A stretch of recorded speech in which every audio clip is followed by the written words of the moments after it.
Isang dumi ka lang sa sapatos ng pamilyang ito. Ang sigaw ni Doña Esperanza habang tinatapon ang huling alaala ng tatay ni Thursday na. Habang ang buong paaralan ay nagdiriwang ng tagumpay, isang madugong liham ang natagpuan sa ilalim ng rebulto ng dangal. Isang batang pilit nagtatago sa ilalim ng balabal ng kahirapan, ngunit may hawak ng mitya ng inyong pagkawasak. Sino ang tunay na may-ari ng Villamor? Sino ang dapat mamatay sa hiya? Simulan na natin ang paghuhubad sa inyong mga maskara. Tinatanggalan mo ako ng dignidad sa tuwing nagdadala ka ng ganitong uri ng pagkain sa harap ng aking mga bisita. Thursday na. Nakakahiya ang amoy ng kakanin na ito, tila amoy ng isang maruming palengke na pilit mong ipinapasok sa loob ng aking opisina. Ang tinig ni Doña Esperanza ay tila isang matalim na patalim na humihiwa sa katahimikan ng malawak at marangyang silid. Nakatayo si Thursday na sa gitna ng silid. Ang kanyang mga kamay ay nanginginig habang hawak ang isang simpleng kahon na gawa sa kawayan. Sa loob nito ay ang mga bagong luto na puto, mapuputi at umuusok pa na sadyang inihanda niya mula pa noong ikatlo ng madaling araw. Nais lamang niyang batiin ang kanyang tita ng isang maligayang kaarawan sa pinakapayak na paraan na alam niya, ang paraan na itinuro sa kanya ng kanyang pumanaw na ama. Bumagsak ang kahon sa makintab na sahig na gawa sa mamahaling marmol nang sadyang itabig ito ng donya. Ang mga bilog na puto ay nagkandabog at gumulong sa sahig, nawalan ng hugis at naging isang malungkot na tanawin ng nasayang na pagsisikap. Hindi magawang itaas ni Thursday na ang kanyang paningin. Nararamdaman niya ang init ng kahihiyan na umaakyat sa kanyang mga pisngi, kasabay ng isang pamilyar na bara sa kanyang lalamunan na tila isang malaking bato na hindi niya malunok. Ang bawat tibok ng kanyang puso ay naging isang mabigat na pasanin.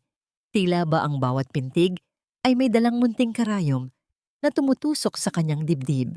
Tita Esperanza, I just thought na magugustuhan niyo ito dahil ito ang favorite ni Papa noong nabubuhay pa siya.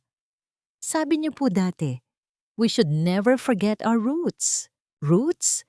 Ang mga ugat na tinutukoy mo ay ang mga bagay na dapat nating ibaon sa limot upang hindi masira ang imahe ng Villamor.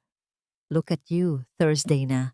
You are the sole heiress of this institution, pero mas pinipili mong maging mukhang katulong sa labas.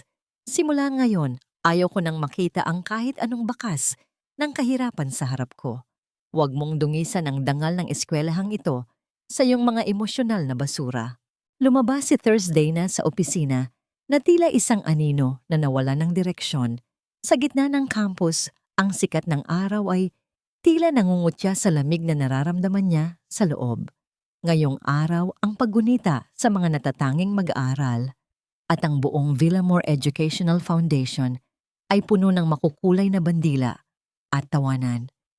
Ngunit para sa kanya, ang lahat ng iyon ay isang malaking kasinungalingan na nakabalot sa ginto.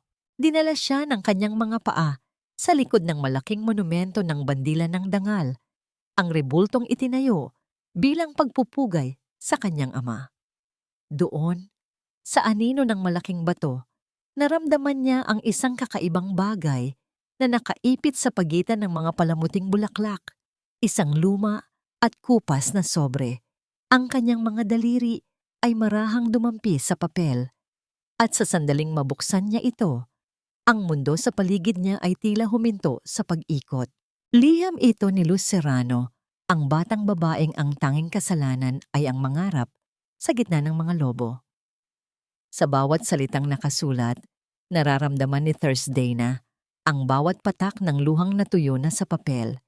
Isinulat doon ni Luz kung paano siya ginawang laruan ng Las Tres Rosas, kung paano siya hinubaran ng dangal sa gitna ng ulan habang ang mga guro ay tumatalikod upang hindi makakita.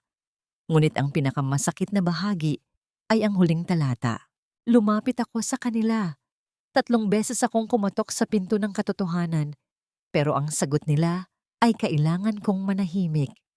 Sabi nila, mas mahalaga ang pangalan ng paaralan kaysa sa isang batang tulad ko na walang maipagmamalaking yaman. Isang buhay laban sa reputasyon at pinili nilang patayin ako bago pa man ako tuluyang mawala. Napatitig si Thursday na sa itaas, sa itim na plug na nakakabit sa monumento kung saan nakaukit ang mga salitang Nurturing the Nation's Finest. Ang mga letrang yon na dati ay pinagmumulan ng kanyang pagmamalaki, ngayon ay tila mga uod na gumagapang sa kanyang budhi. Napagtanto niya na ang paaralang ipinamana sa kanya ay hindi isang kanlungan, kundi isang libingan ng mga pangarap na sadyang ibinaon ng buhay. Ang kanyang kamay ay humigpit sa pagkakahawak sa liham hanggang sa mayuyot ang papel. Ang lamig ng hangin ay tila bumulong sa kanyang pandinig. Isang bulong na nagdadala ng boses ng isang kaluluwang naghahanap ng katarungan. Paano niya magagawang matulog sa malambot na kama ng karangyaan kung ang bawat hibla nito ay hinabi mula sa mga lihim na pilit itinatago ng kanyang sariling dugo? Bakit ang katarungan sa mundong ito ay may presyo at bakit ang mga taong dapat ay nagtatanggol sa atin ang siya pang naghuhukay ng ating libingan? Ang isang maliit na silid sa dulo ng isang makipot na eskinita sa Barangay San Roque ang naging bagong kanlungan ni Thursday na. Ang dingding na gawa sa pinagtagni-tagning plywood ay tila humihinga kasabay ng malamig na simoy ng gabi. At ang bawat hakbang sa sahig na kahoy ay naglalabas ng tunog ng pag-aray ng luma at marupok na materyales. Dito, malayo sa marangyang chandelier at malalambot na carpet ng mansyon ng mga Villamor, hinubad niya ang kanyang pangalan at binihisan ang sarili ng isang bagong pagkakakilanlan. Isang simpleng kamiseta at kupas na maong ang kanyang naging baluti. Habang ang kanyang mga kamay, na dati ay bihasa sa pagtugtog ng piano, ay nagsimulang matuto sa gaspang ng pag-aayos ng mga bilao. Tuwing madaling araw, ang bango ng bagong luto na puto at kakanin ay pumupuno sa maliit niyang silid. Isang amoy na nagpapaalala sa kanya ng kanyang ama. Ang tanging tao na nagturo sa kanya na ang tunay na halaga ng tao ay wala sa kislap ng ginto, kundi sa tamis ng paglilingkod. Sa labas ng tarangkahan ng Villamor Educational Foundation, siya ay hindi na ang tagapagmana. Siya na si Puto Girl, ang batang tindera na tila bahagi na ng tanawin sa gilid ng kalsada, hindi pinapansin, walang boses, at higit sa lahat, nakakakita ng lahat. Isang hapon, habang nag-aayos siya ng kanyang mga paninda, napansin niya ang isang lalaki na lumabas mula sa silid ng mga lumang dokumento. Si Alon Reyes. May kakaibang bigat sa kanyang mga hakbang at ang kanyang mga mata ay tila mga malalim na balon ng pighati na pilit itinatago sa likod ng kaniyang suot na salamin. Nagtama ang kanilang mga paningin at sa isang saglit, naramdaman ni Thursday na ang isang kakaibang koneksyon, isang pagkilala sa kapwa kaluluwang naghahanap ng katarungan sa gitna ng kadiliman.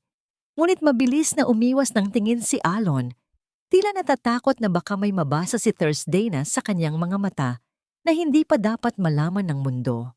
Sa loob ng isang kalapit na tindahan, ang telebisyon ay nagpapalabas ng isang espesyal na panayam kay Doña Esperanza. Ang kanyang tita ay nagniningning sa kanyang mga perlas.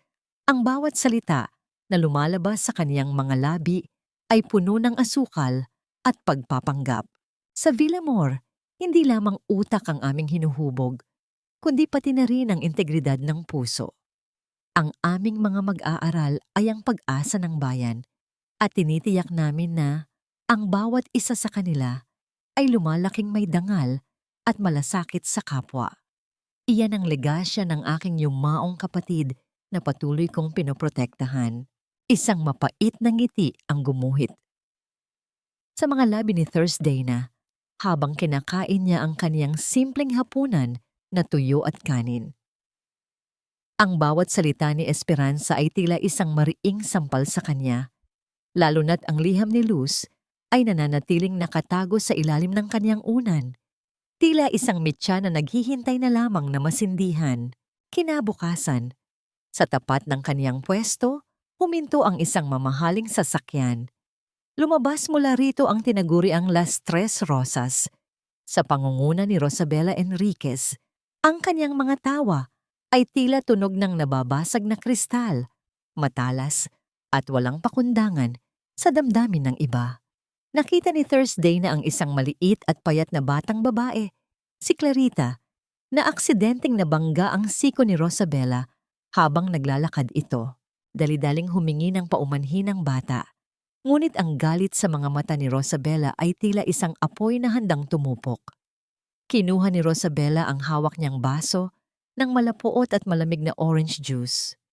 Sa harap ng maraming mag-aaral at sa mismong paningin ni Thursday na, marahang ibinuhos ni Rosabela ang inumin sa ulo ng nanginginig na si Clarita. Ang malagkit na likido ay dahan-dahang gumapang sa buhok ng bata, pumatak sa kaniyang mukha at tuluyang naging mantsa sa kaniyang puting uniforme. Oh my God!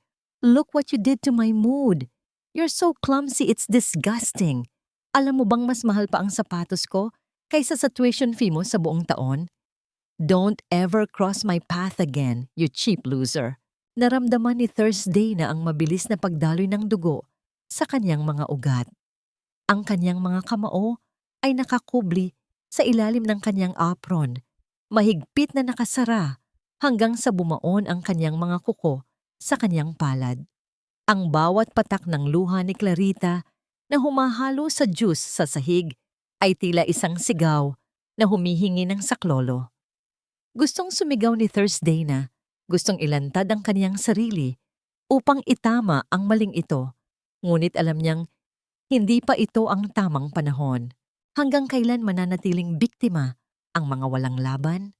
At hanggang kailan mananatiling nakapikit ang langit sa ganitong uri ng kalupitan?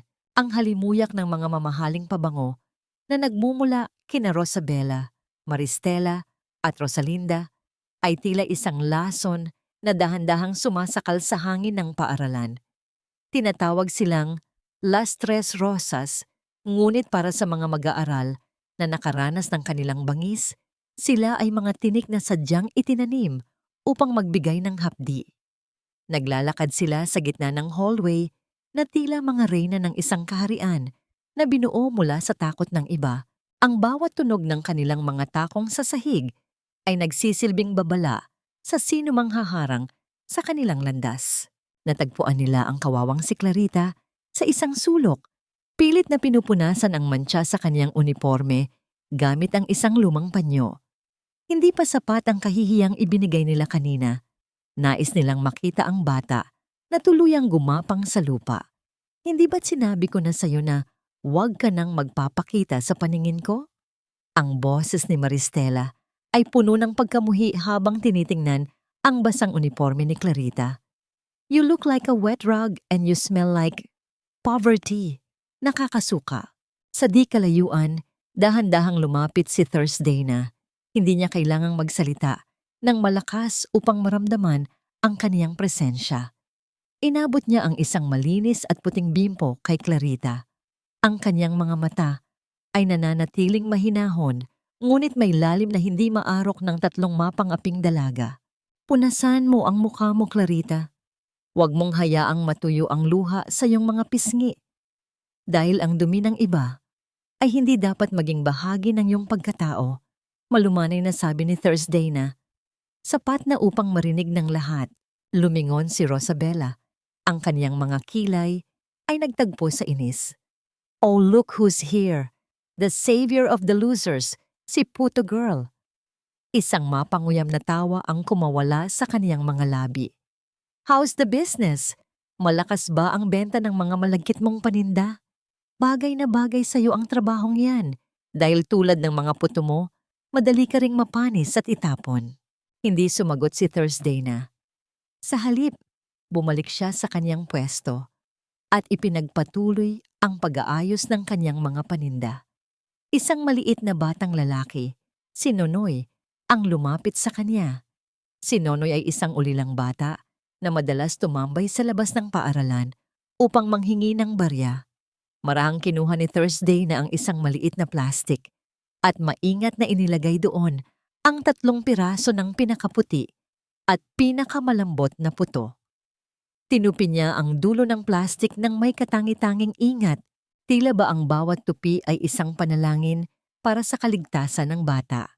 Heto Nonoy, kumain ka ng mabuti. Huwag kang mag-alala. Sadyang ginawa ko yan para sa'yo.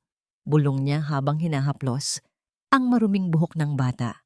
Ang kanyang mga kamay ay puno ng pagmamahal. Isang eksenang sadyang nakakaantig sa sinumang nakakakita. Maliban na lamang sa 3 dalagang ang puso ay gawa sa bato. Nairita si Rosabella sa ipinapakitang kabutihan ni Thursdayna. Para sa kanya, ang ganitong uri ng pagpapakitang tao ay isang insulto sa kaniyang kapangyarihan. Humakbang siya palapit sa pwesto ni Thursdayna. Ang kaniyang sapatos na gawa sa mamahaling balat ay marahas na tumama sa gilid ng bilao na kinalalagyan ng mga kakanin. Ang tunog ng pagbaligtad ng basket at ang pagbagsak ng mga puto sa maduming semento ay tila isang malakas na dagok sa dibdib ni Thursdayna. Ang mga puto na kaniyang pinagpuyatan, ang mga pagkaing simbolo ng kaniyang alaala sa kaniyang ama, ay naging biktima ng maruming talampakan ni Rosabella. Tinadyakan pa ni Rosabella ang ilang piraso, dinudurog ang malambot na tinapay hanggang sa maging bahagi na lamang ito ng putik sa kalsada. You should learn your place, Trash. Ang mga tulad mo ay hindi nararapat na umaasta na parang kung sinong mabuting tao sa harap ko. Ang banta ni Rosabella habang dinuduro ang mukha ni Thursdayna. Look at your precious puto now. Basura na sila. Katulad mo. Nanatiling nakayuko si Thursdayna. Ang kaniyang mga mata ay nakatitig sa nadurog na pagkain. Nararamdaman niya ang panginginig ng kaniyang mga daliri, hindi dahil sa takot, kundi dahil sa isang matinding emosyon na kaniyang pilit na ikinukulong sa kaniyang kalooban. Ang bawat durog na piraso ng puto ay tila bawat bahagi ng kaniyang pagtitimpi na dahan-dahang nawawasak. Habang naglalakad palayo ang 3 dalaga na may kasamang malalakas na tawanan, nanatiling nakatayo si Thursdayna sa gitna ng kaniyang nasirang kabuhayan. Ang hangin ay tila naging mas mabigat at ang katahimikang namayani sa paligid ay puno ng isang pangakong hindi pa nabibigkas. Hanggang kailan mananatiling tahimik ang katarungan at kailan magsisimulang magsalita ang mga pusong matagal nang pinipi ng pangaapi. Ang amoy ng luma at kupas na papel ay humahalo sa alikabok na sumasayaw sa sinag ng hapon na tumatagos sa bintana ng silid-aklatan. Ang bawat istante ay tila mga piping bantay ng nakaraan, puno ng mga kwentong nakalimutan na ng mundo. Dito sa madilim at tahimik na sulok ng Villamore Educational Foundation, dinala ni Thursdayna ang kaniyang mga paa upang hanapin ang mga bakas ng isang buhay na sadyang binura sa alaala ng paaralan. Sa gitna ng mga nagtataasang hanay ng mga libro, natagpuan niya si Alon Reyes. Nakaupo ito sa harap ng isang lumang computer. Ang kanyang mukha ay bahagyang naiilawan ng asul na liwanag mula sa screen. Ang kanyang mga daliri ay marahang dumadapo sa keyboard, ngunit ang kanyang titig ay malayo. Tila may hinahanap na hindi makita sa mga titik at numero. Bakit ka nandito? Ang bahaging ito ng library ay hindi para sa lahat, lalo na para sa mga estudyante o sa mga tindera sa laba. Ang seryosong boses ni Alon ay pumunit sa katahimikan. Hindi natinag si Thursdayna. Maraan siyang lumapit. Ang kanyang mga hakbang ay hindi lumilikha ng anumang ingay sa lumang alpombra. Naghahanap ako ng katotohanan, Alon. Isang katotohanan na tila sadyang itinago sa ilalim ng mga makakapal na folder na ito. Naghahanap ako ng impormasyon tungkol kay Luz Serrano. Natigilan si Alon. Ang kanyang balikat ay bahagyang nanigas at ang kanyang mga mata ay sumalamin sa isang pamilyar na hapdi. Marahan niyang iniharap ang monitor kay Thursdayna. Isang spreadsheet ang nakabukas, ngunit sa hanay kung saan dapat naroon ang pangalan ni Luz, tanging mga puting espasyo lamang ang makikita. Burado lahat, Thursdayna. Someone meticulously cleaned the system. Ang kanyang mga grades, ang kanyang disciplinary records, pati ang kanyang enrollment form. It's like she never existed in this school. They didn't just kill her spirit, they tried to erase her soul from these halls. Ang bulong ni Alon na puno ng pait. Naramdaman ni Thursday na ang panlalamig ng kanyang mga kamay. Naalala niya ang mukha ng kanyang ama noong ito ay nabubuhay pa. Ang kaniyang mga mata na puno ng pangarap para sa isang paaralang magiging kanlungan ng bawat bata. Napahawak siya sa kanyang dibdib, kung saan tila nararamdaman niya ang tibok ng puso ni Luz na humihingi ng katarungan. I promised my father na aalagaan ko ang legasya niya. But I didn't know na ang legasyang yon ay nakatayo sa ibabaw ng mga bangkay ng mga inosente. Ang nanginginig na tinig ni Thursday na, tinitigan siya ni Alon ng matagal. Sa unang pagkakataon, nakita ni Thursday na ang paglambot ng kanyang ekspresyon. May isang lihim na sakit na nagbubuklod sa kanilang dalawa. Isang bigat na tanging sila lamang ang nakakaunawa. Inabot ni Alon ang kanyang drawer at kinuha ang isang lumang logbook. Binuklat niya ito sa isang pahinang may mantsa ng natuyong luha. Hindi lahat ay kayang burahin ng technology. Dito sa lumang archive, may mga bagay na hindi nila napansin. Luz was not alone. Marami pang katulad niya ang dumaan sa dilim, pero sila ay piniling manahimik dahil sa takot. They use power to silence the weak, and they use reputation to justify their crimes. Kinuha ni Alon ang isang maliit at kalawanging susi mula sa kaniyang bulsa. Inilapag niya ito sa mesa, sa gitna nilang dalawa. Ang susing iyon ay tila may dalang sariling bigat. Isang talinghaga ng mga pintong na natiling nakasara sa loob ng maraming taon. This key opens the basement storage ng lumang building. Doon itinatapon ang mga gamit ng mga estudyanteng biglang nawala o umalis. Kung gusto mong malaman ang buong kwento, kailangan nating bumaba sa kailaliman. Tumingin si Thursday na sa susing iyon. Pagkatapos ay kay Alon.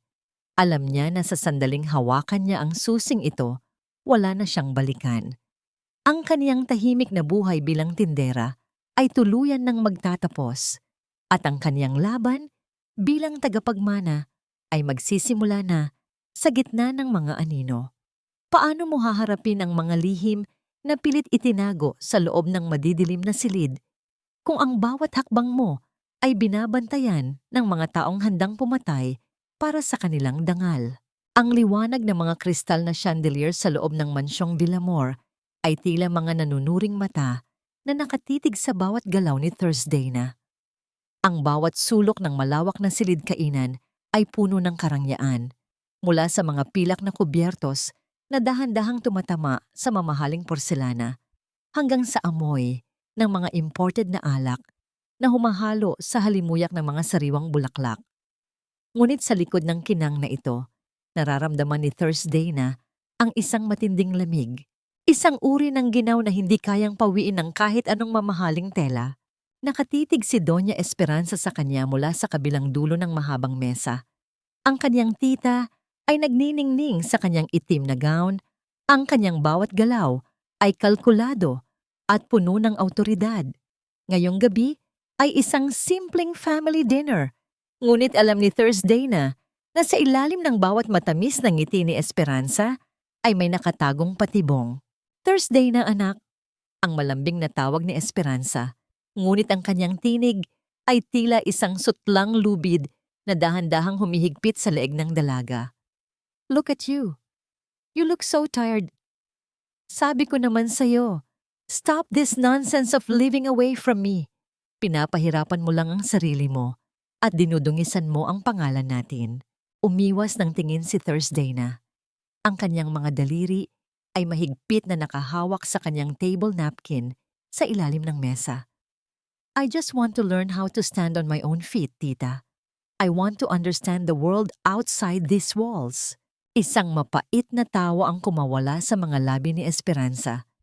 The world outside is cruel, anak, at wala kang alam tungkol sa proteksyon na ibinibigay ko sa iyo. Alam mo bang simula doong mamatay ang papa mo, ako na ang nagpasan ng lahat ng responsibilidad? Ang utang na loob mo sa akin at sa pamilyang ito ay hindi matatawaran. I kept your reputation clean. I kept the foundation standing. Dahan-dahang inilapag ni Esperanza ang isang puting folder sa gitna ng mesa.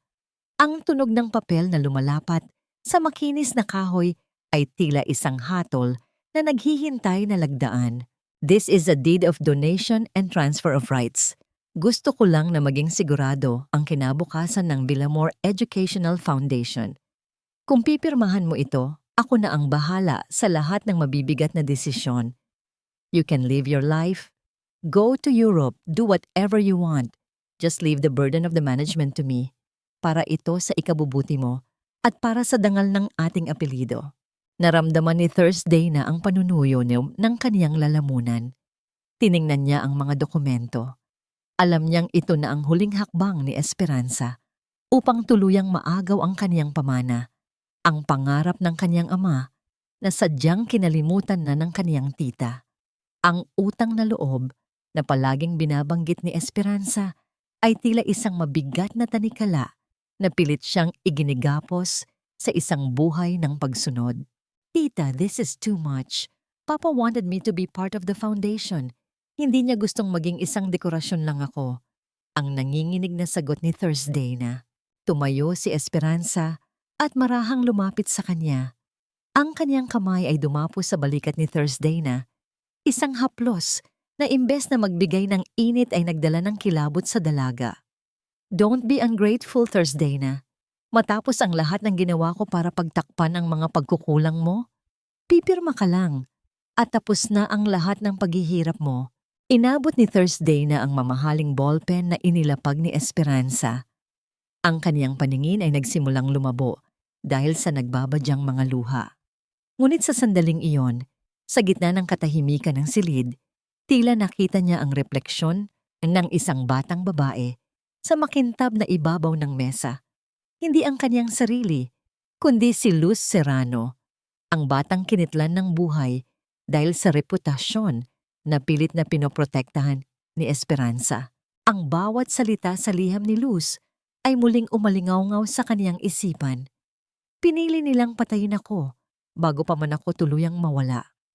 Nanginginig ang kamay ni Thursday na habang dahan-dahang inilalapit ang dulo ng ballpen sa papel. Ang bawat tibok ng kaniyang puso ay naging isang sigaw ng pagre-rebelde. Alam niyang kung pipirma siya ngayon, hindi lamang ang kanyang ari-arian ang ibinibigay niya, kundi pati na rin ang kaluluwa ng lahat ng taong umaasa sa katarungan. Paano mo pipiliin ang iyong sariling kapayapaan kung ang kapalit nito ay ang tuluyang pagbaon sa limot sa mga boses na pilit na pinatahimik ng kapangyarihan? Ang sikat ng araw ay hindi umaabot sa madilim at malamig na pasilyo ng locker room sa dulong bahagi ng gym. Dito, ang amoy ng luma at basang bakal ay humahalo sa halimuyak ng mamahaling pabango na sadyang ginagamit ni Rosabella upang markahan ang kanilang teritoryo. Ito ang puok kung saan ang mga sigaw ay nananatiling mga bulong at ang mga luha ay hinahayaang matuyo sa sahig na walang nakakakita. Sa isang sulok, nakatayo ang nanginginig na si Clarita. Napapaligiran siya ng las tres rosas na tila mga lobong handang sumakmal sa isang sugatang tupa. Hawak ni Rosabella ang isang kulay rosas na pitaka na sadyang binuksan upang ipakita ang kawalan ng laman nito. Alam mo ba kung magkano ang laman nito, Clarita? 5,000 pesos. Isang linggong pambaon ko lang yon. Pero para sa isang tulad mong tila hindi na kumakain, baka isang taon mo na iyong pagtatrabahuhan. Ang mapang-uyam na tinig ni Rosabella ay umalingaw-ngaw sa apat na sulok ng silid. Hindi ko po kinuha, Rosabella. Hinalughog niyo na ang bag ko. Wala naman kayong nakita. Parang awa niyo na. Kailangan ko nang pumasok sa klase. Ang sagot ni Clarita na halos hindi na lumalabas sa kaniyang lalamunan dahil sa takot. Isang mabilis na pagdapo ng palad ni Maristela sa pisngi ni Clarita ang nagpatahimik sa bata. Ang tunog ng sampal ay tila isang malakas na pagputok sa gitna ng katahimikan na nag-iwan ng mapulang marka sa maputlang balat ng bata. Hindi ito binalingang baulok maume, kundi isang paglapastangan sa kanyang pagkatao. Ang kapal ng mukha mong sumagot. Nakita ka naming pumasok dito kanina bago mawala ang pera. Sino pa ba ang magnanakaw dito kundi ang nag-iisang scholar na palaging walang pambili ng lunch? Ang singal ni Rosalinda habang itinutulak ang balikat ni Clarita. Sa likod ng isang hanay ng mga locker, nakatago si Thursday na. Hawak niya ang kanyang cellphone. Ang kamera nito ay nakatutok sa nagaganap na eksena. Nararamdaman niya ang bawat pagkabog ng kanyang puso na tila isang martilyo na pumapalo sa kanyang tadyang. Ang kanyang mga daliri ay nanlalamig at ang kanyang paningin ay nagdidilim sa galit na pilit niyang sinusupil. Gusto niyang lumabas, gusto niyang isigaw ang katotohanan, ngunit alam niyang ang isang maling galaw ay maaaring sumira sa kaniyang buong plano. Lumuhod ka, ang malamig na utos ni Rosabela. Ano po? Ang gulat na tanong ni Clarita. Sabi ko, lumuhod ka. Magmakaawa ka sa amin na huwag ka naming iparating sa disciplinary committee. Isang tawag ko lang kay Doña Esperanza. Kicked out ka na sa paaralang ito. Babalik ka sa hirap, Clarita. Babalik ka sa pagiging basura. Ang banta ni Rosabela habang tinatadyakan ng paanan ng bata upang pilitin itong bumagsak. Dahan-dahang tumama ang mga tuhod ni Clarita sa matigas at maruming semento. Ang tunog ng pagkiskis ng kaniyang balat sa sahig ay tila isang hatol na nagpahirap sa kalooban ni Thursday na. Nakita niya ang pagyuko ng ulo ni Clarita, ang kanyang mga balikat na nayuyugyog sa bawat pigil na hikbi. Ito ang eksaktong nangyari kay Luz Serrano. Ito ang siklo ng pang-aapi na tila walang katapusan sa loob ng kuta ng mga Villamor. Please, Rosabela, huwag niyo po akong isumbong. Wala po kaming pambayad. Kailangan ko pong makapagtapos para sa nanay ko. Ang pagmamakaawa ni Clarita habang nakatingala sa tatlong dalagang tila nagagalak sa kaniyang paghihirap. Kinuha ni Rosabela ang kanyang cellphone at nagsimulang mag-record. Smile, Clarita. Ipapost ko ito sa group chat ng batch natin para malaman nila kung ano ang itsura ng isang magnanakaw na nagmamakaawa. This is going to be viral. Nanginginig ang kamay ni Thursday na habang pinapanood ang lahat mula sa kanyang pinagtataguan. Ang bawat salita ni Rosabela ay tila mga lason na pumapasok sa kanyang pandinig. Naalala niya ang sinabi ng kanyang tita Esperanza. Ang ilang bata na nasasaktan ay mas mabuti kaysa sa pagkawasak ng paaralan, isang malaking kasinungalingan. Sa sandaling iyon, napagtanto ni Thursday na ang kaniyang pananahimik ay unti-unti na ring nagiging bahagi ng kasalanan. Nakikita niya sa mga mata ni Clarita ang unti-unting pagkamatay ng pag-asa, ang pagkapunit ng dignidad na kailanman ay hindi na mabubuo ng anumang pera. Ang kanyang puso ay sumisigaw ng katarungan, ngunit ang kanyang isipan ay nagpapaalala sa kanya ng kanyang misyon. Hanggang kailan mo kayang panoorin ang pagguho ng isang kaluluwa bago ka tuluyang magsalita? At paano mo haharapin ang iyong sarili sa salamin kung ang katarungang hawak mo ay palagi na lamang huli? Sa ilalim ng dambuhalang puno ng acacia sa pinakamalayong sulok ng campus, tila humihinto ang mabilis na takbo ng oras. Ang mga dahon ay marahang sumasayaw sa ihip ng hanging hapon na naglilikha ng mga gumagalaw na anino sa lupang puno ng mga tuyong dumi ng puno. Dito, sa gitna ng katahimikang tanging huni lamang ng mga kuliglig ang naririnig, dinala ni Thursday na ang kanyang pagod na katawan. Nakaupo siya sa isang lumang ugat na lumabas mula sa lupa habang tinitingnan ang kanyang mga kamay na may mga munting gasgas dahil sa pagkakadapa ng kanyang bilao kanina. Naramdaman niya ang isang presensya sa kanyang likuran, isang pamilyar na init na nagpatahimik sa kanyang nag-aalalang puso. Si Alon. Hindi ito nagsalita. Sa halip ay marahan itong umupo sa kanyang tabi. May dalang isang maliit na bote ng gamot at malinis na bulak. You should have been more careful, Thursday na. Hindi mo kailangang pasanin ang lahat ng sakit ng mundo ng mag-isa. Ang mahinang sabi ni Alon. Ang kanyang boses ay tila isang haplos sa sugatang diwa ng dalaga. Kinuha ni Alon ang kanyang kamay. Ang pagdapo ng mga daliri ng lalaki sa kanyang balat ay nagdulot ng isang kakaibang kuryente na gumapang sa kanyang buong katawan. Isang pakiramdam na matagal na niyang hindi nararanasan. Marahan at maingat na nilinis ni Alon ang kaniyang mga gasgas. Ang bawat dampi ng bulak ay puno ng pag-iingat. Tila ba hawak niya ang pinakamahalagang kayamanan sa mundo na ayaw niyang mabasag. Minsan, nakakalimutan ko na tao rin pala ako, Alon, na nasasaktan din ako. Sanay na kasi akong maging matatag para sa legasya ni Papa, para kay Luz, para sa mga batang tulad ni Clarita. Ang bulong ni Thursday na habang nakatitig sa seryosong mukha ni Alon. Tumigil si Alon sa kanyang ginagawa at tumingin ng diretso sa mga mata ni Thursday na. Sa loob ng mga matang yon, nakita ni Thursday na ang isang mundong walang pang-aapi, isang mundong puno ng pag-unawa. Being strong doesn't mean you can't feel pain. Minsan, ang pinakamatapang na bagay na magagawa mo ay ang aminin na pagod ka na. I'm here, Thursday na. Hindi mo kailangang magtago sa likod ng maskara mo kapag kasama mo ako. Inabot ni Alon ang kanyang bulsa at kinuha ang isang maliit na bagay na nakabalot sa isang lumang panyo. Isang simpleng kompas o kirete na gawa sa plastik. May maliit na disenyong bulaklak. Hindi ito mamahalin. Hindi ito nagniningning tulad ng mga alahas ni Esperanza. Ngunit para kay Thursday na, ito ang pinakamagandang bagay na kaniyang nakita. Nakita ko ito sa isang maliit na tindahan kanina. Naalala kita. Sabi mo gusto mo ng isang bagay na magpapaalala sa'yo na may kagandahan pa rin sa gitna ng dumi ng mundong ito. It's cheap, I know, but it's perfect, Alon. Thank you. Ang putol ni Thursday na sa sasabihin ng lalaki. Isang matamis na ngiti ang sumilay sa kanyang mga labi. Isang ngiting umabot sa kanyang mga mata at nagpawi sa dilim ng kanyang hapon.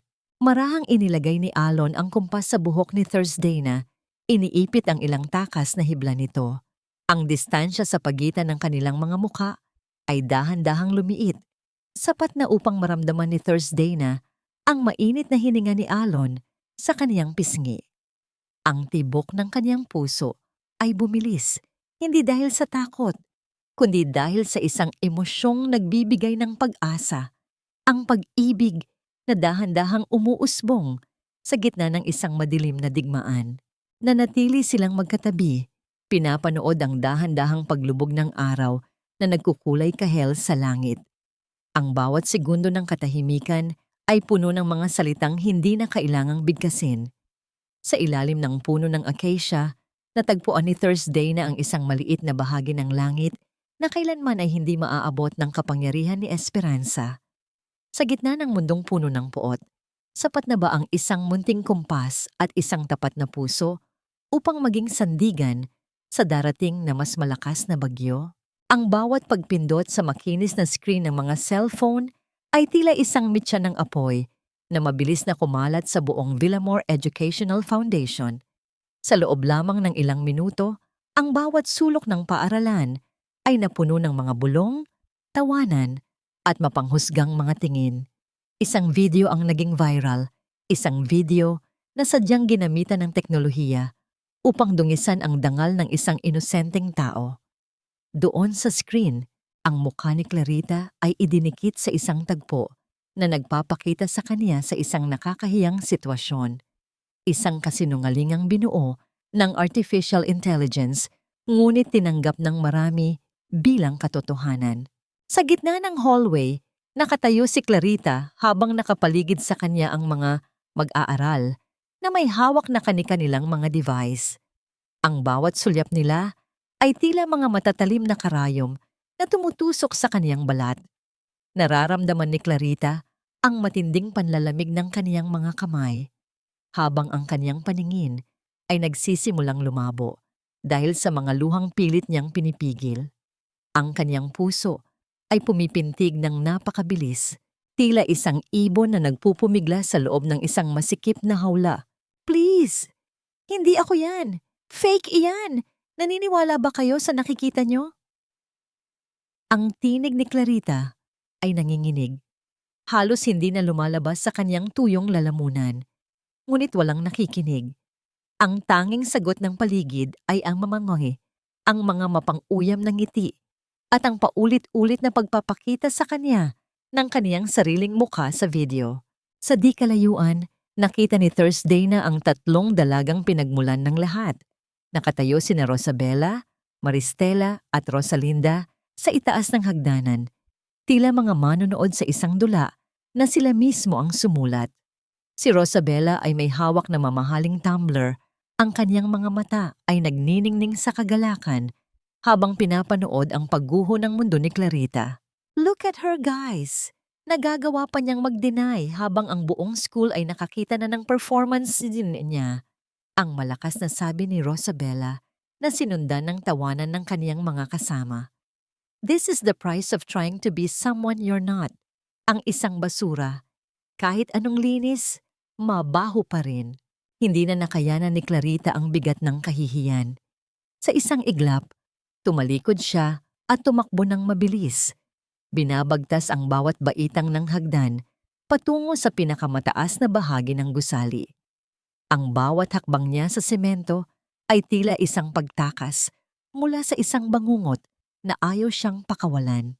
Nararamdaman niya ang hangin na humahampas sa kanyang mukha, ngunit ang lamig nito ay walang-wala kumpara sa ginaw na nararamdaman niya sa kanyang kaluluwa.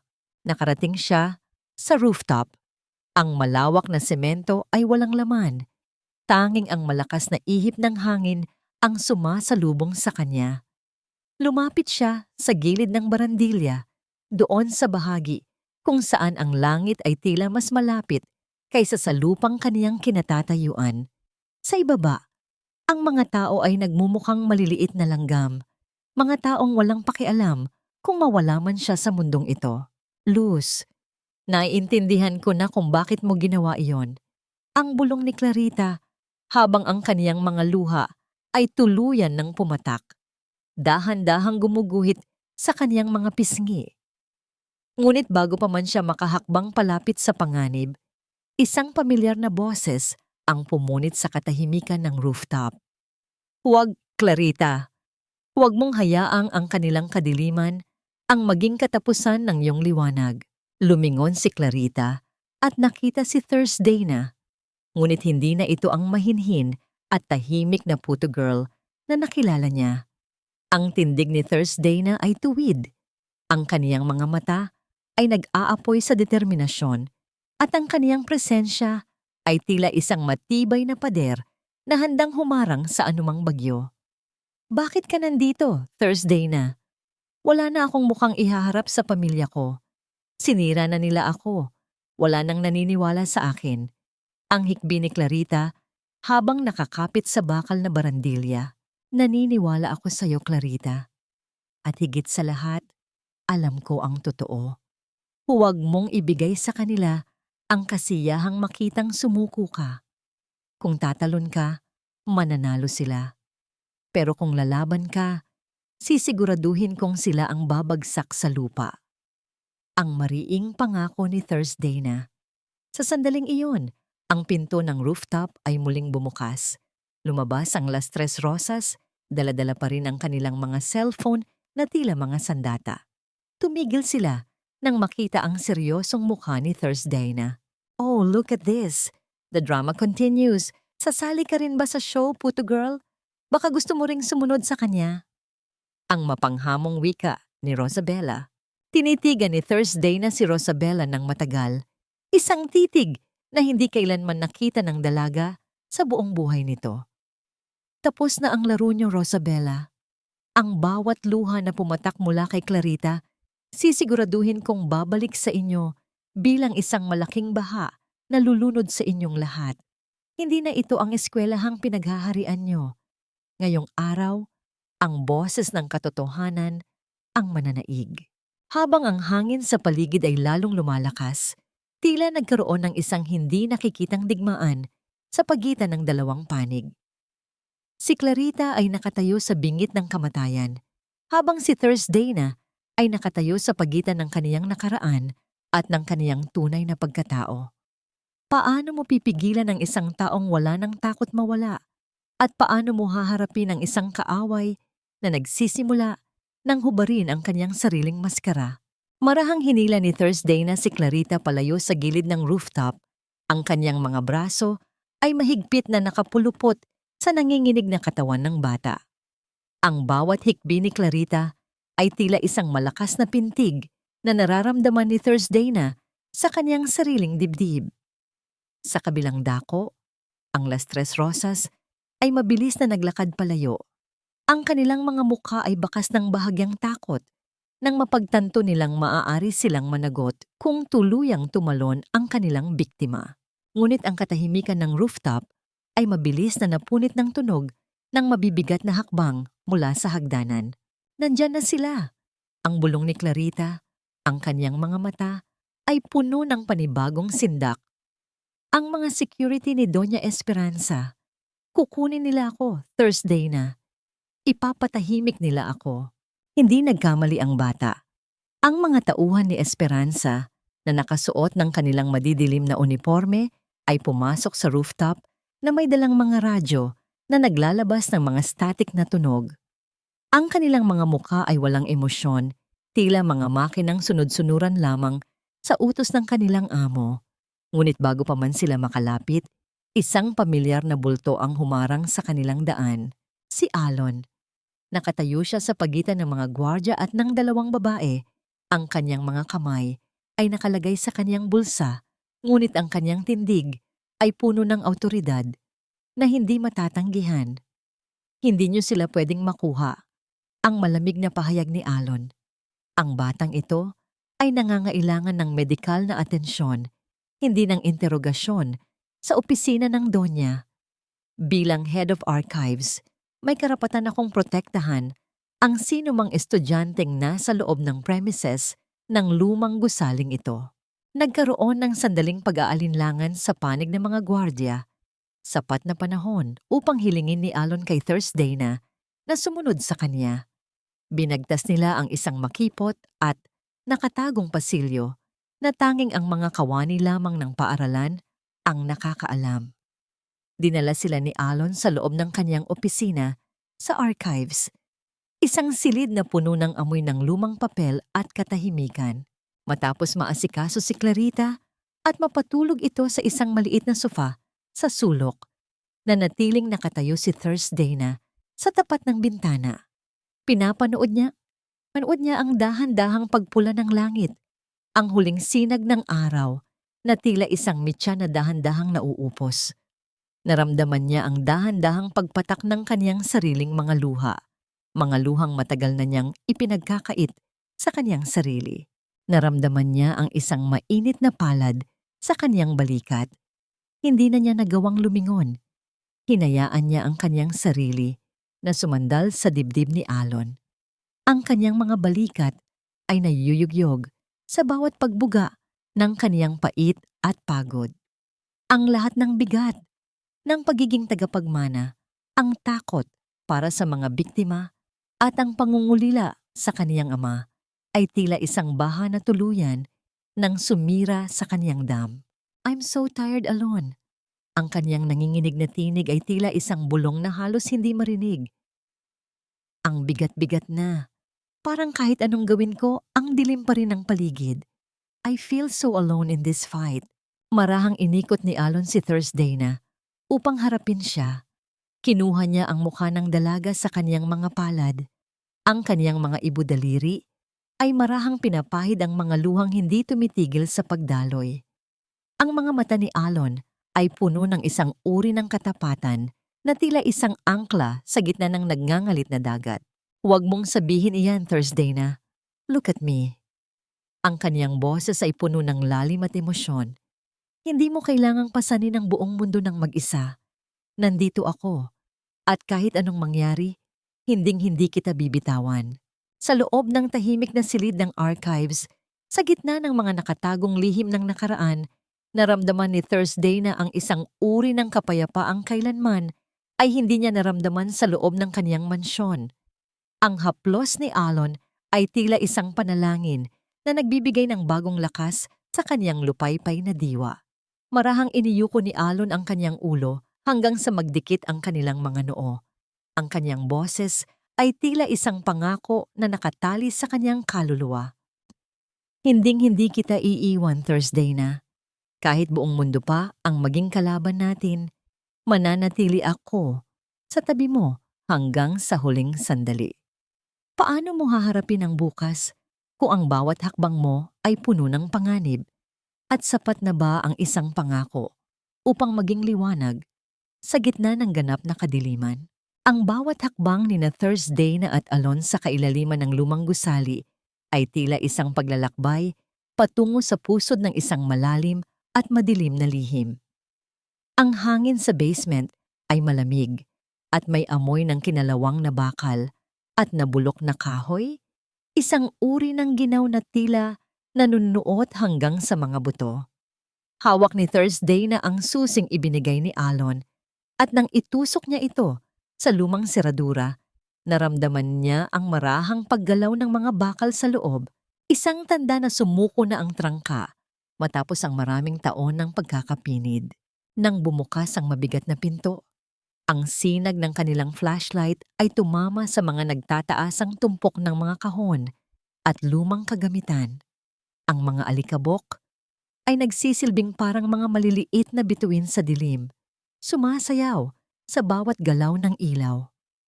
Dito itinatago ang mga bahagi ng Villamor na pilit ng ibinaon sa limot. Dito nila inilalagay ang lahat ng ebidensya ng mga pangarap na nabigo. Ang bulong ni Alon, ang kaniyang tinig, ay tila nagmumula sa kailaliman ng isang hukay. Huminto si Thursday na sa tapat ng isang bukas na kahon. Sa loob nito, nakita niya ang isang lumang backpack na may kulay ubas na disenyo, marumi at may mga punit na sa gilid. Sa tabi nito ay isang pares ng sapatos na halos wala ng swelas. Kinuha ni Thursday na ang bag at marahan itong niyakap sa kaniyang dibdib. Kahit hindi niya tignan ang loob, alam niyang kay Luz Serrano ito. Naramdaman niya ang bigat ng mga pangarap na hindi na natupad, ang hapdi ng isang buhay na sadyang kinitlan ng pagkakataon. Luz, nandito na ako. Hindi ko hahayaang manatili ka sa dilim na ito, ang kaniyang nanginginig na panata. Nagpatuloy sila sa paghahanap hanggang sa marating nila ang isang bakal na cabinet sa sulok. Sa loob nito, maingat na nakasalansan ang mga itim na folder na may tatak ng opisina ni Doña Esperanza.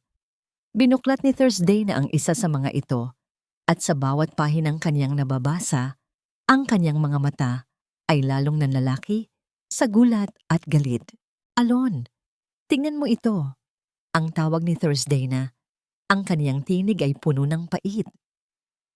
Ito ang mga record ng scholarship funds para sa mga batang mahihirap.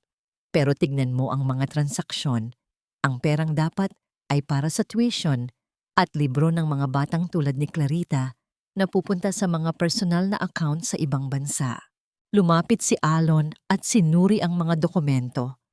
Ang kanyang mga panga ay nagtagis habang nakikita ang malalaking halaga ng pera na sadyang inililihis.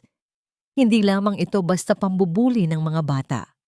Ito ay isang malawakang pandarambong na pinamumunuan mismo ng kanyang sariling dugo. Ang Villamor Educational Foundation ay naging isang malaking maskara para sa mga ilegal na gawain ni Esperanza. Ginamit ni Tita Esperanza ang pangalan ni Papa para manghingi ng mga donasyon mula sa mga mayayamang negosyante, pero ang katotohanan, ibinubulsa niya ang lahat. She turned this school into a business of greed. Ang sabi ni Thursday na habang ang kanyang mga luha ng puot ay pumatak sa mga maanumalyang dokumento. Sa pinakahuling bahagi ng folder, may isang listahan ng mga pangalan na tila mga taong binabayaran upang manahimik. Ang mga guro, ang mga dating opisyal ng disciplinary committee, at maging ang ilang mga pulis sa lungsod. Ngunit may isang pangalan na paulit-ulit na lumilitaw sa bawat malaking transaksyon, isang pangalan na hindi pamilyar kay Thursday na. Eduardo? Ang basa ni Thursday na sa sulat kamay na pangalan. Sino si Eduardo? At bakit sa kanya napupunta ang pinakamalaking porsyento ng perang ninanakaw ni Tita? Naramdaman ni Thursday na ang isang kakaibang kilabot sa kanyang likuran. Ang pangalang Eduardo ay tila may dalang sariling anino, isang mas malalim na lihim na maaaring mas mapanganib kaysa sa kaniyang inaasahan. Tumingin siya kay Alon at nakita niya ang bahagyang pagputla ng lalaki. Tila may alam si Alon, isang bagay na hindi pa niya handang sabihin. Alon, kilala mo ba kung sino ito? Bakit ganito ang reaksyon mo? Ang tanong ni Thursday na, ang kanyang kaba ay tila isang tambol na mabilis na pumapalo sa kaniyang dibdib. Bago pa makasagot si Alon, narinig nila ang mahinang tunog ng pagpihit ng pintuan sa itaas ng hagdanan. Ang sikat ng isang flashlight ay nagsimulang gumuhit sa pader ng basement. Dahan-dahang bumababa patungo sa kanilang kinaroroonan. Paano mo tatakasan ang isang bitag na ikaw mismo ang pumasok? At ano ang gagawin mo kung ang taong pinagkakatiwalaan mo ay tila may itinatago ring lihim tungkol sa kaaway? Ang bawat yabag ng mga paa pababa sa hagdan ay tila isang hatol ng kamatayan para sa katahimikan ng basement. Sa isang mabilis na galaw, hinila ni Elon si Thursday na patungo sa pinakamadilim na sulok, sa likod ng mga nagtataasang tumpok ng lumang silya. Ang kanyang katawan ay naging pananggalang para sa dalaga. Ang kanyang hininga ay marahang dumarapi sa noo ni Thursday na, nagbibigay ng isang sandaling kapanatagan sa gitna ng nagbabadyang panganib. Ang liwanag ng flashlight ay gumuhit sa dilim, tila isang mahabang daliri na naghahanap ng may sala, hanggang sa tumigil ito sa tapat ng bukas na cabinet kung saan naroon ang mga itim na folder. Alam kong nandito ka, Alon. Lumabas ka na bago pa maging mas malala ang sitwasyong ito. Ang tinig na yon ay hindi nagmumula sa isang gwardiya, kundi kay Doña Esperanza mismo. Ang kaniyang boses ay kalmado, ngunit may dalang talas na tila kayang humiwa sa kahit anong pader ng pagtatago. Dahan-dahang binitiwan ni Alon si Thursday na. Isang huling tingin ang ibinigay niya sa dalaga. Isang tingin na puno ng pagsusumamo at pagmamahal. Tila nagsasabing kahit anong mangyari, ay huwag itong lalabas sa kinaroroonan nito. Humakbang si Alon palabas sa liwanag, bitbit ang isa sa mga folder na naglalaman ng mga dokumento ng pandarambong. Doña Esperanza, hindi ko akalain na bababa kayo sa madilim na lugar na ito para lamang sa akin. Ang mariing sabi ni Alon, ang kaniyang tindig ay nananatiling matatag sa harap ng kaniyang amo. You've been a loyal employee for years, Alon. I didn't expect na ikaw pala ang daga na sumisira sa pundasyon ng aking paaralan. What are you doing with those files? Akala mo ba ay makakalabas ka rito nang buhay bitbit ang mga kasinungalingang yan? Ang mukha ni Esperanza ay bahagyang naiilawan ng flashlight. Ang kanyang mga mata ay tila sa isang mapanlinlang na ahas. Kasinungalingan? Ang tawag dito ay katarungan, Donya. Ang bawat sentimo na kinuha nyo sa mga bata, ang bawat buhay na sinira nyo tulad ni Luz Serrano, it's all here. Hindi na nyo ito maitatago sa ilalim ng inyong mga perlas. Isang mapait na ngiti ang sumilay sa mga labi ni Esperanza. Katarungan. Napakababaw mo, Alon. Sa mundong ito, ang katarungan ay para lamang sa mga may kapangyarihan. At ikaw? You are nothing but a record keeper. Isang tawag ko lang sa mga pulis. Ikaw ang lalabas na nagnakaw ng mga dokumentong ito upang i-blackmail ang pamilya Villamor. Who do you think they will believe? Naramdaman ni Thursday na ang matinding pagnanais na lumabas at ipagtanggol si Alon. Ang kanyang mga kuko ay bumaon sa kanyang mga palad habang naririnig ang bawat pag-atake ni Esperanza sa dangal ng lalaking nagbigay sa kanya ng pag-asa. Ngunit naalala niya ang bilin ni Alon, kailangang manatiling ligtas ang katotohanan. Kung lalabas siya ngayon, mawawala ng saysay ang lahat ng kanilang pinaghirapan. Dalhin niyo siya sa opisina ko.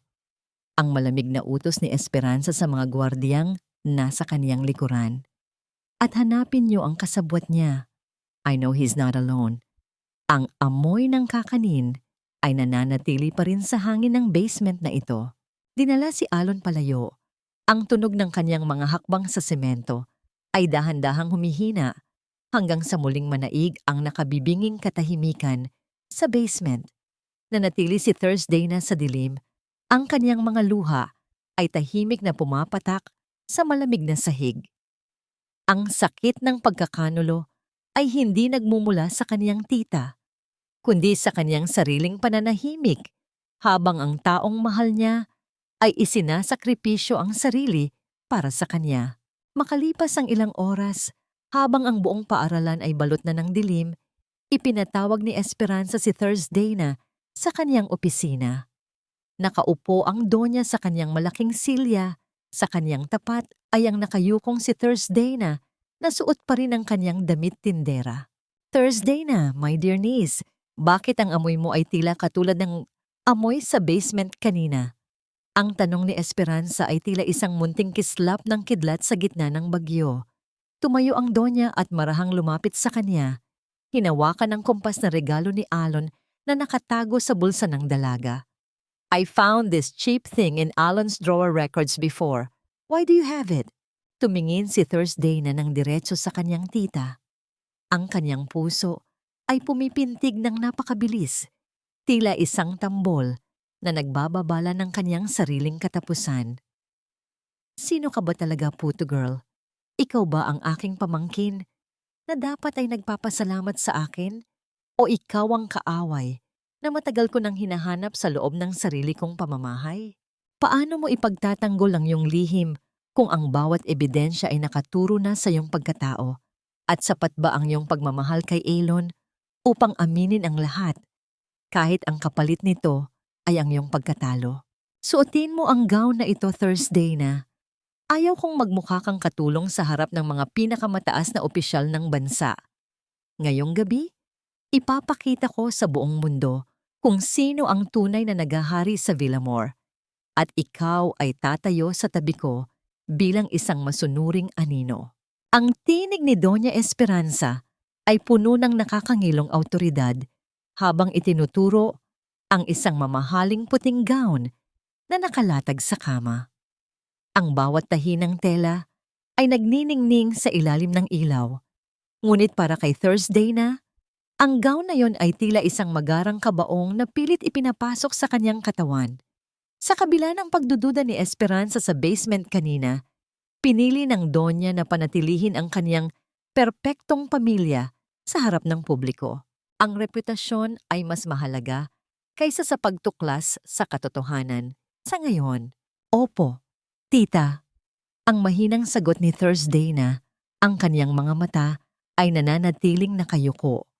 Sa loob ng kanyang palad, mahigpit niyang hinahawakan ang isang maliit na USB drive, ang kanyang kaisa-isang sandata, laban sa higanteng kinalalaban niya. Nararamdaman niya ang malamig na metal nito, isang paalaala ng lahat ng sakripisyo ni Alon. Nasaan na si Elon? Ang tanong na yon ay tila isang paulit-ulit na hampas sa kanyang puso. Alam niyang nakakulong ang lalaki sa isang lugar na hindi niya maabot. Nagdurusa para sa kanyang kaligtasan. Ang bawat pintig ng kanyang dibdib ay may kasamang panalangin na sana ay buhay pa ito, na sana ay hindi pa huli ang lahat. Ang Villamor Grand Hall ay naging isang dagat ng mga kumukutitap na ilaw at halimuyak ng mga imported na bulaklak. Ang mga pinakamakapangyarihang tao sa lungsod ay naroroon, nakasuot ng kanilang mga barong at terno. Ang bawat tawa nila ay tila musika ng huwad na tagumpay. Sa gitna ng entablado, ang dambuhalang tarpulin para sa ika-50 anibersaryo ay nakasabit. May gintong mga titik na nagpupugay sa integridad at dangal. Sa isang madilim na sulok sa likod ng entablado, nakatayo ang isang bulto. Si Clarita. Nakasuot siya ng isang simpleng puting damit. Ang kanyang mukha ay maputla, ngunit ang kanyang mga mata ay wala ng bakas ng takot. Kasama niya ang ilan pang mga dating estudyante, mga biktima ng Las Tres Rosas na sadyang tinipon ni Thursday na sa tulong ng mga nakatagong mensahe. Sila ang mga anino ng Villamor. Ang mga kaluluwang sadyang ibinaon, ngunit ngayon ay handa ng bumangon. Handa na ba kayo? Ang bulong ni Thursday na nang makapuslit siya sa likod bago magsimula ang programa. Para kay Luz. Thursday na. Para sa amin. Ang sagot ni Clarita, ang kanyang boses ay matatag na tila isang bagong hasang patalim. Bumalik si Thursday na sa tabi ni Esperanza sa main table. Nakita niya ang Las Tres Rosas na nakaupo sa kabilang mesa, nagniningning sa kanilang mga alahas, tila walang anumang bahid ng kasalanan sa kanilang mga budhi. Si Rosabella ay kumakaway pa sa kanya. Isang ngiting puno ng lason na tila nagsasabing sila ang nanalo sa huli. Nagsimula ang programa. Ang bawat talumpati ay puno ng pagpuri kay Esperanza. Ang Donya ay nakatayo sa podium, handa nang tanggapin ang Grand Educator Award. Ang kanyang mukha ay puno ng kagalakan, isang maskara ng kabanalan na halos mapaniwala ang lahat. Ang Villamor ay binuo sa pundasyon ng pagmamahal at katotohanan. Ang simula ng talumpati ni Esperanza, walang batang naiiwan, walang dangal na nadudungisan. Naramdaman ni Thursday na ang matinding panginginig ng kaniyang buong katawan. Ang kaniyang mga daliri ay dahan-dahang gumapang patungo sa control booth sa gilid, kung saan ang isang katiwala na kaniyang nabayaran ay naghihintay ng kaniyang hudyat.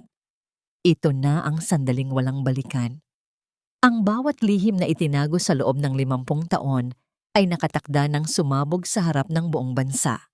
Paano mo haharapin ang isang buong lipunan na sumasamba sa isang kasinungalingan?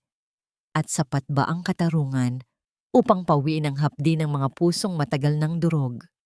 Ang mga ilaw sa buong hall ay biglang naglaho, na nag-iwan sa lahat sa gitna ng ganap na kadiliman. Isang mabigat na katahimikan ang namayani. Tila ang buong mundo ay huminto sa paghinga para sa susunod na mangyayari. Ang ganap na kadiliman sa loob ng Grand Hall ay tila isang mabigat na kumot na bumalot sa bawat hininga ng mga panauhin. Sa gitna ng katahimikang ito, maririnig lamang ang mabilis na pintig ng mga puso at ang marahang pagkaluskos ng mga mamahaling tela habang ang mga tao ay nagsisimulang kabahan. Ngunit ang kadilimang ito ay hindi nagtagal.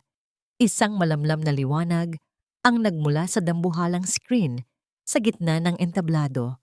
Hindi ang makulay na tribute video na inaasahan ng lahat, kundi ang isang larawan ng kupas at lukot-lukot na papel. Ang sulat kamay sa screen ay nanginginig.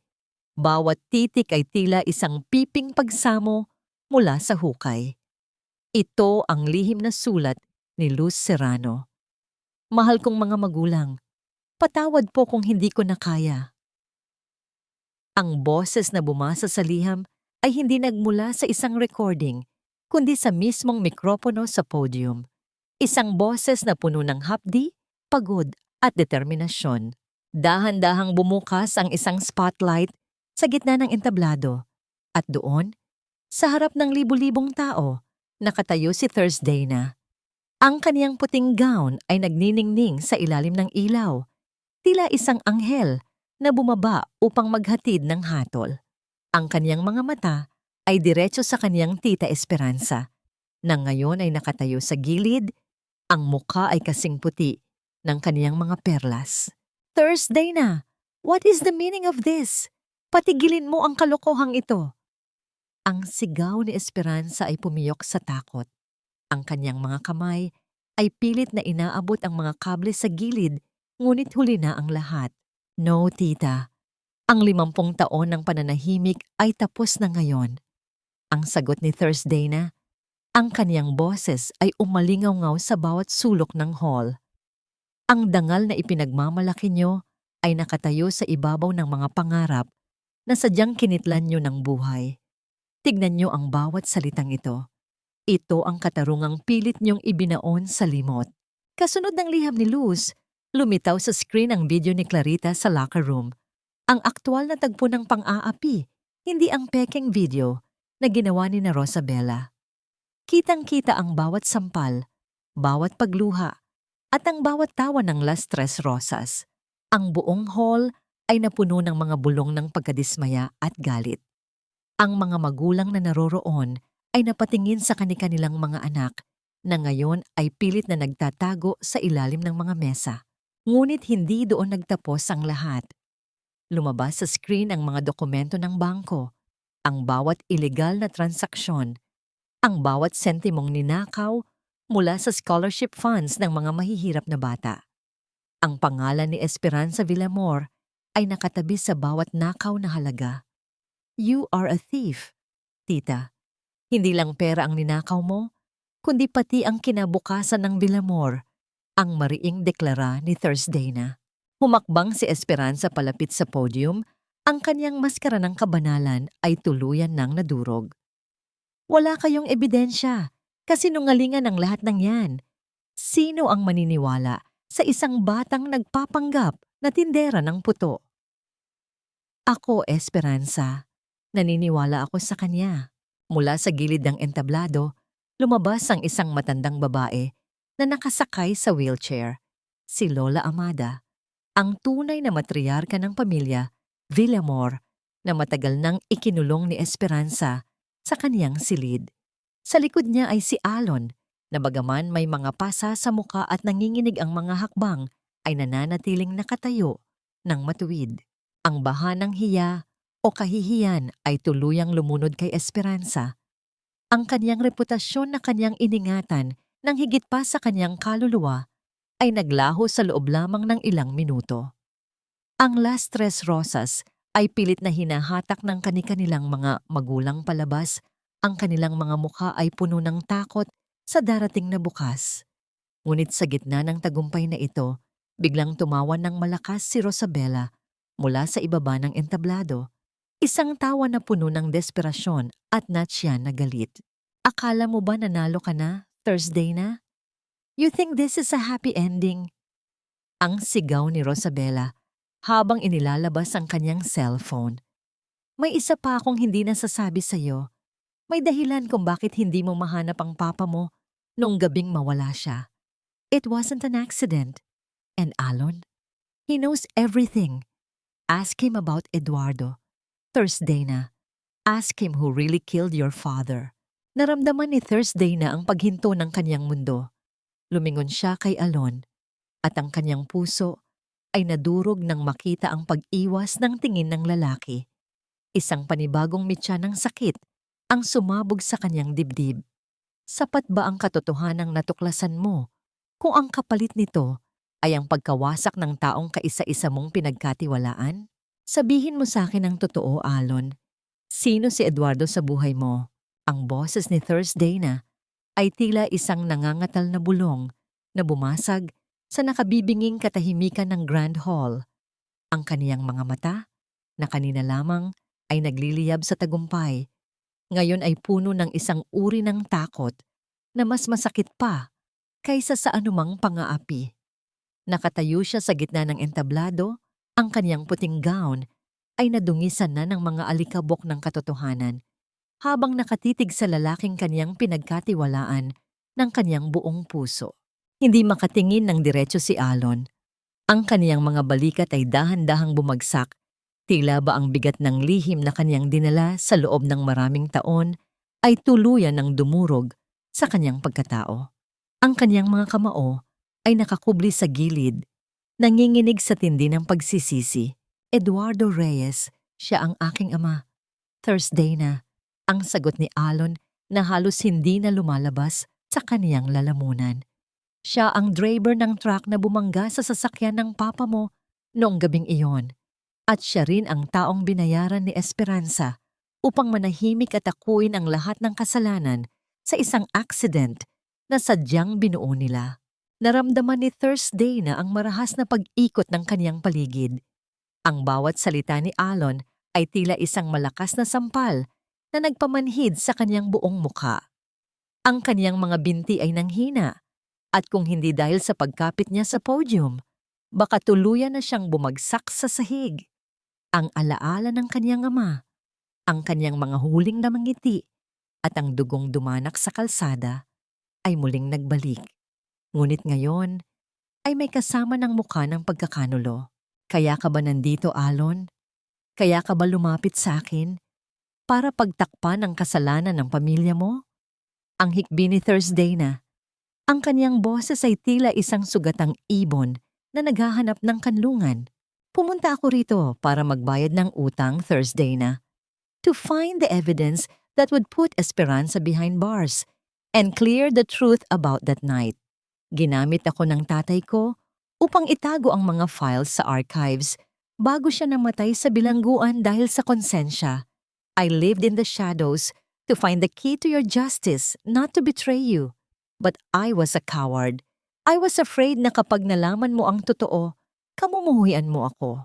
Sa gitna ng kanilang dusa, ang tunog ng mga bakal na posas na lumalapat sa mga pulso ni Doña Esperanza ay umalingaw-ngaw sa buong hall. Ang mga pulis ay dahan-dahang inilalabas ang Donya, na ngayon ay wala ng anumang bakas ng dangal. Ang kaniyang mga mamahaling alahas ay tila naging mga kadena ng kaniyang sariling kasamaan. Kasunod niya ay ang Las Tres Rosas, na ang mga mukha ay puno ng takot habang kinakaladkad sila ng kani-kanilang mga magulang, na ngayon ay nahaharap din sa mga kasong korupsyon at obstruction of justice. Ang bawat tawa ni Rosabella kanina ay napalitan ng mga pagsusumamo na walang nakikinig. Ito ang tunay na karma. Ang makitang ang lahat ng iyong pinahalagahan ay dahan-dahang binabawi sa iyo sa harap ng mga taong iyong hinamak. Ngunit para kay Thursday na, ang hustisyang kaniyang nakamit ay tila isang mapait na tagumpay. Tiningnan niya ang dambuhalang larawan ng kaniyang ama sa pader. Ang katarungan ay narito na, ngunit ang kanyang puso ay nananatiling isang malaking guho. Nilapitan siya ni Lola Amada at hinawakan ang kanyang nanginginig na kamay. Ang haplos ng matanda ay puno ng karunungan at pag-unawa. Ang pagpapatawad ay hindi ibinibigay dahil karapat-dapat ang isa. Anak, ibinibigay ito dahil ang puso mo ay pagod na sa galit. Ang mahinang bulong ni Lola Amada. Tumingin si Thursday na kay Alon, na ngayon ay dahan-dahang naglalakad palayo patungo sa dilim ng labas ng hall. Ang bawat hakbang ng lalaki ay tila isang bahagi ng kaluluwa ni Thursday na pilit na hinahatak. Sapat ba ang katarungan upang punan ang puwang na iniwan ng isang malupit na nakaraan? At may puwang pa ba ang pag-ibig sa isang pusong nabuo mula sa mga piraso ng pagkakanulo? Ang mga ilaw ng sasakyan ng pulis sa labas ay naglilikha ng mga mapupulang guhit sa pader. Isang paalala na ang gabi ng paghuhukom ay natapos na. Ngunit ang umaga ng paghilom ay malayo pa sa kaniyang paningin. Isang taon ang mabilis na lumipas at ang sikat ng araw na tumatama sa mga bintana ng Villamore Educational Foundation ay tila may dalang bagong uri ng liwanag.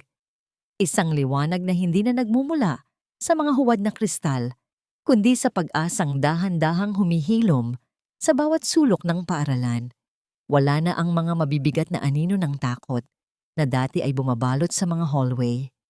Ang bawat hakbang ng mga mag-aaral sa makinis na sahig ay hindi na may kasamang kaba, kundi ang malulutong na tawanan na dati ay tila ipinagbabawal na musika sa loob ng mga pader na ito. Nakatayo si Thursday na sa gitna ng malawak na hardin, malapit sa dambuhalang puno ng acacia. Hindi na siya nakasuot ng mamahaling gown at hindi na rin siya ang tinderang nagtatago sa likod ng apron. Suot niya ang isang simpleng barong na pambabae. Ang kaniyang buhok ay malayang hinahayaan na tangay ng hangin. Pinapanood niya ang mga bata na naglalaro. Ang ilan sa kanila ay mga eskolar mula sa bagong tatag na Luz Serrano Memorial Fund. Miss Thursday na, thank you po sa bagong library. Hindi na po kami natatakot pumasok doon. Ang masayang bati ng isang maliit na batang babae na nagpapaalala sa kanya kay Clarita. Ngumiti si Thursday na. Isang ngiting hindi napilit. Isang ngiting nagmumula sa isang pusong nakatagpo na ng kaniyang sariling kapayapaan. Marahan niyang hinaplos ang pisngi ng bata. Nararamdaman ang init ng buhay na kailanman ay hindi na muling mananakaw ng anumang kapangyarihan. Sa kabilang bahagi ng hardin, nakita niya ang isang pamilyar na bulto, si Alon. Hindi na siya ang tahimik na record keeper na palaging nagtatago sa dilim ng archives. Siya na ngayon ang Director of Student Welfare, ang taong nagsisilbing sandigan ng bawat estudyanteng nakakaranas ng anumang uri ng bigat sa kanilang kalooban. Bagaman, may mga bakas pa rin ng nakaraan sa kaniyang mga mata. Ang kaniyang tindig ay puno na ng dangal na kaniyang pinaghirapang mabuo muli. Dahan-dahang lumapit si Alon kay Thursday na. Ang kaniyang mga hakbang sa damuhan ay hindi lumilikha ng anumang ingay. Tila ayaw niyang gambalain ang katahimikan ng sandaling iyon. Huminto siya sa tabi ng dalaga. Ang kaniyang tingin ay nakatuon din sa mga batang naglalaro.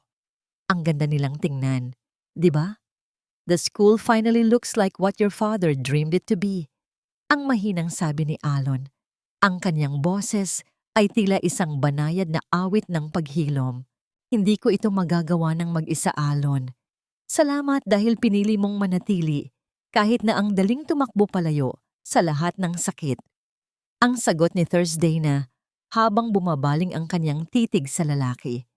Kinuha ni Alon ang kumpas na gawa sa plastik. Ang kumpas na regalo niya noon na ngayon ay maingat na nakalagay sa isang maliit na lalagyang salamin na daladala ni Thursday na. Isang munting alaala ng kanilang simula sa gitna ng dumi at hirap. Ang pagpapatawad ay isang mahabang proseso. Thursday na, araw-araw, sinusubukan kong maging karapat-dapat sa pagkakataong ibinigay mo sa akin. I want to build a future that will honor the victims of my father's past and a future where you don't have to be afraid anymore. Marahang dinala ni Thursday na ang kanyang kamay sa balikat ni Alon. Isang simpleng hawak, ngunit puno ng mga salitang hindi na kailangang bigkasin. Ang haplos na yon ay tila isang tulay na nagdurugtong sa dalawang pusong parehong nagmula sa pagkawasak, ngunit piniling mabuong muli ng magkasama. We are healing, Alon. Together. Ang bulong ni Thursday na. Sa gitna ng kanilang pag-uusap, isang gwardiya ang lumapit at may inabot na isang sobre kay Thursday na. Isang sobreng may tatak mula sa isang malayong lalawigan, kung saan naroon ang isang pasilidad para sa mga may karamdamang mental at mga nakatatanda. Ang sulat kamay sa labas ay nanginginig, tila isinulat ng isang taong wala ng lakas. Nang buksan ni Thursday na ang sobre, isang maliit na piraso ng tuyong bulaklak ang nalaglag mula sa loob. Ang kanyang puso ay bahagyang kumurot nang mabasa ang unang linya. Liham, ang boses ni Esperanza ay tila umalingaw-ngaw sa kanyang isipan. Ngunit hindi na ito ang boses ng isang donya, kundi ang tinig ng isang babaeng tuluyan ng nilamon ng kanyang sariling anino. Ang katarungan ay naibigay na, ang kapayapaan ay narito na, ngunit ang bawat liham mula sa nakaraan ay tila isang paalaala na ang bawat sugat, kahit maghilom, ay nag-iiwan pa rin ng isang peklat. Ano ang nilalaman ng liham na ito na tila muling nagpagalaw sa tahimik na tubig ng damdamin ni Thursday na? At sapat na ba ang isang taon upang tuluyang mabaon ang bawat bakas ng puot? Ang takip sili may dahan-dahang nagpinta ng mga kulay rosas at lila sa malawak na langit ng Villamor, isang hudyat na ang mahabang araw ng paggawa ay malapit nang matapos. Sa gitna ng hardin, malapit sa monumento ng kanyang ama, na ngayon ay napapaligiran na ng mga sariwang rosas at puting sampagita, binuklat ni Thursday na ang liham na kaniyang natanggap mula sa pasilidad kung nasaan si Esperanza. Ang mga titik sa papel ay halos hindi na mabasa, tila mga bakas ng mga langgam na nawawala sa gitna ng malawak na puting espasyo. Sa loob ng liham, walang anumang hingi ng tawad, walang anumang paliwanag. Tanging isang pangalan lamang ang paulit-ulit na isinulat ni Esperanza, Luz. Sa kaniyang pag-iisa at sa dahan-dahang pagpuksa ng kaniyang alaala, ang pangalan ng batang kaniyang pinatahimik ang siya ngayong tanging boses na kaniyang naririnig sa kaniyang katahimikan. Isang malalim na buntong hininga ang kumawala sa mga labi ni Thursday na. Nararamdaman niya ang dahan-dahang pagbitaw ng huling hibla ng galit na kaniyang iningatan sa kanyang puso. Napagtanto niya na ang pinakamabigat na parusa para kay Esperanza ay hindi ang rehas ng bilangguan, kundi ang makulong sa loob ng isang isipang walang ibang kasama, kundi ang multo ng kanyang sariling konsensya. Naramdaman ni Thursday na ang marahang pagdapo ng isang mainit na jacket sa kanyang mga balikat. Hindi na niya kailangang lumingon upang malaman kung sino ang nagbigay nito. Ang amoy ng malinis na hangin at ang pamilyar na presensya ni Elon ay sapat na upang magbigay ng init sa kaniyang nararamdamang ginaw. Malamig na ang hangin, Thursday na. Baka magkasakit ka. Ang malambing na paalaala ni Alon. Humarap si Thursday na sa lalaki.